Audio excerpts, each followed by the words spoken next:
शहर के किसी सुनसान गांव में रात के वक्त जाना मना था। कहा जाता था कि जो भी रात को सुनसान गांव से गुजरता है सुबह तक वो लापता हो जाता है, उसका कोई नामो निशान नहीं रहता।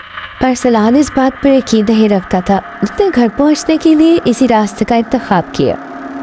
अरसलान रात के 2 बजे जब उस सुनसान सड़क से गुजर रहा था तो उसे कुछ जगह पर अजीब सी आहटें, अजीब सी दूर दूर से चिल्लाने की आवाज़ें सुनाई थी।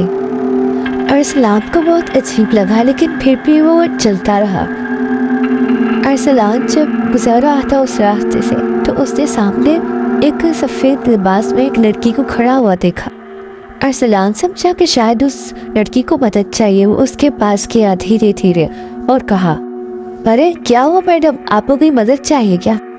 वो लड़की बोली, अरे क्या आप मुझे घर तक पहुंचा सकते हैं? मेरा घर बस थोड़ा ही आगे है। अरसलान उसको अपनी बाइक पे बिठा देता है और बाइक चलाना शुरू कर देता है। चलते चलते अरसलान को अजीब सा महसूस होता है, जैसे कोई पीछे बैठा ही ना हो।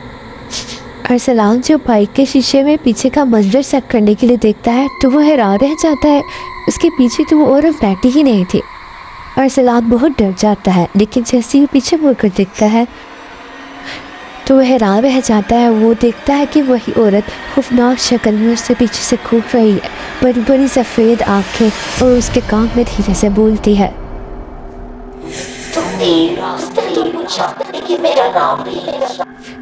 सुबह का मंजर दिखाया जाता है। कुछ लोग उस गांव पे खड़े होते हैं और अरसलान की बाइक के पास खड़े होते हैं। अरसलान की बाइक तो वही गिरी हुई होती है, लेकिन अरसलान का कुछ पता नहीं होता। अरसलान कहीं भी नहीं मिलता। वो लोग समझ जाते हैं कि कोई चुड़ैल उसको अपने साथ ले गई। अगर आपको ये कहानी अच्छी लगी हो तो चैनल को सब्सक्राइब करें, लाइक करें और दोस्तों के साथ शेयर करें।